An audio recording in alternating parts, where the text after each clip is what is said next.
Hello friends, എല്ലാവർക്കും എൻ്റെ പുതിയൊരു വീഡിയോയിലേക്ക് സ്വാഗതം. ഇന്ന് നമുക്ക് മണി പ്ലാന്റിൻ്റെ കെയറിങ്ങും സംരക്ഷണവും കാര്യങ്ങളെക്കുറിച്ചൊക്കെ ഒരു വീഡിയോ ആണ് ചെയ്യുന്നത്. മിക്ക ആൾക്കാർക്കുള്ളൊരു പരാതിയാണ് നമ്മൾ ഇൻഡോർ പ്ലാന്റ്സ് മണി പ്ലാന്റ്സ് ഒക്കെ വെക്കുമ്പോൾ അത് പെട്ടെന്ന് കംപ്ലൈൻറ്റ് വരുന്നു. അതിൻ്റെ ഇലകളൊക്കെ പഴുത്തു പോകുന്നു, വാടിപ്പോകുന്നു, കരിഞ്ഞു പോകുന്നു, അത് നല്ല തിക്കായിട്ട് വളരുന്നില്ല എന്ന് മിക്ക ആൾക്കാരുടെ ഒരു പരാതിയാണ്. അപ്പോൾ അതിനു വേണ്ടി ഞാൻ ചെയ്യുന്ന ഏറ്റവും ചെറിയൊരു ടിപ്പ് നിങ്ങളെ കാണിച്ചു തരാവേ.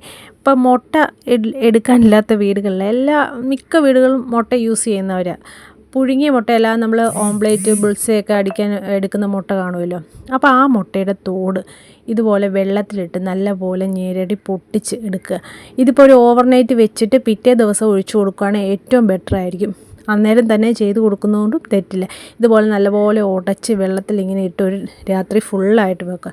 എന്നിട്ട് പിറ്റേ ദിവസം നമ്മൾ ആ വെള്ളം എടുത്ത് ഈ മണി പ്ലാന്റിൻ്റെ ചുവട്ടിൽ ഒഴിച്ചു കൊടുക്കുക. ഏറ്റവും നമുക്ക് നിസ്സാരമായി ചെയ്യാവുന്ന ഏറ്റവും നല്ലൊരു വളമാണെന്ന് വേണേൽ പറയാം മണി പ്ലാന്റിന് വേണ്ടി.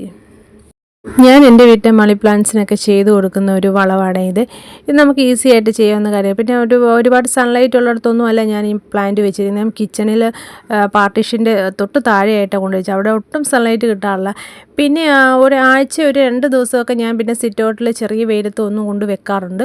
അപ്പോൾ അങ്ങനെ ചെയ്തു. പിന്നെ മെയിനായിട്ട് ചെയ്യേണ്ടതെന്ന് വെച്ചാൽ ഇതിൽ പഴുത്ത ഇലയൊക്കെ ചെയ്യുമ്പോൾ അതൊക്കെ നമ്മൾ കട്ട് ചെയ്ത് എപ്പോഴും ഇത് വൃത്തിയായിട്ട് സൂക്ഷിക്കുക. എപ്പോഴും നമ്മൾ സ്പ്രേ ബോട്ടിൽ വെള്ളമൊക്കെ സ്പ്രേ ചെയ്ത് ആ ഇലയിലെ പൊടികളൊക്കെ കളഞ്ഞത് നമ്മൾ എത്രത്തോളം വൃത്തിയായി സൂക്ഷിക്കാവോ അത്രത്തോളം വൃത്തിയായിട്ട് സൂക്ഷിക്കുക.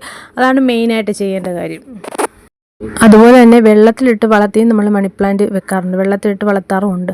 അതിനും ഇതുപോലെ തന്നെ നമ്മളിങ്ങനെ മുട്ടയിട്ട് വെള്ളം നമ്മൾ ഒഴിച്ചു കൊടുത്താൽ മതി. അതും ആഴ്ച ഒരു 2 ദിവസം ഒഴിച്ചു കൊടുത്താൽ പിന്നെ ആഴ്ചയ്ക്ക് വെള്ളം മാറ്റി കൊടുക്കുക. അത് പ്രത്യേകം ശ്രദ്ധിക്കേണ്ട ഒരു കാര്യമാണ്. നമ്മൾ ചില ആൾക്കാരുണ്ട് ഇങ്ങനെ വെള്ളത്തിൻ്റെ അകത്ത് ഇങ്ങനെ മണി പ്ലാന്റ്സ് ഒക്കെ കൊണ്ടുവച്ചിട്ട് മാസങ്ങളോളം ആ വെള്ളം മാറ്റാതെ ചേഞ്ച് ചെയ്യാതെ അതിൽ തന്നെ നിൽക്കുക. അപ്പോൾ അത് ശരിക്കും വളരത്തില്ല. അതിൽ അണുക്കളൊക്കെ വന്നിട്ട് ആ മണി പ്ലാന്റ് അങ്ങ് കേടായി പോകും. അപ്പോൾ നമ്മൾ ആഴ്ചയ്ക്കോ അല്ലെങ്കിൽ ആഴ്ച ഒരു 2 പ്രാവശ്യമെങ്കിലും നമ്മളതിൽ വെള്ളം കംപ്ലീറ്റ് മാറ്റിയിട്ട് പുതിയ വെള്ളം ഒഴിക്കണം. അപ്പോൾ ആ വെള്ളം പുതിയതെടുക്കുമ്പോൾ ആ കൂടെ തന്നെ ഇങ്ങനെ മുട്ടയുടെ തോടിട്ട വെള്ളവും കൂടെ നമ്മളൊന്ന് ഒഴിച്ചു കൊടുത്തിട്ട് ആ മണി പ്ലാന്റ് ഒന്ന് വെച്ച് നോക്കിയാൽ നല്ല അടിപൊളിയായിട്ട് നല്ല തിക്കായിട്ട് ചട്ടി നിറച്ച് കിളുത്ത് കിട്ടും.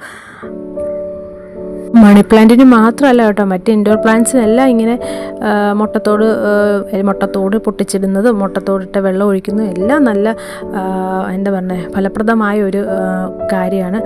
അപ്പം ഇങ്ങനെ എന്നെപ്പോലെ മണി പ്ലാന്റ്സ് ലവേഴ്സ് ഉണ്ടെങ്കിൽ ഈ വീഡിയോ സേവ് ചെയ്ത് വെച്ചോ. ഈ മെത്തേഡ് ഒന്ന് ട്രൈ ചെയ്ത് നോക്കുക. തീർച്ചയായിട്ടും നല്ല അടിപൊളിയായിട്ട് നിങ്ങളുടെ മണി പ്ലാന്റ് വളർന്നു കിട്ടുന്നതായിരിക്കും.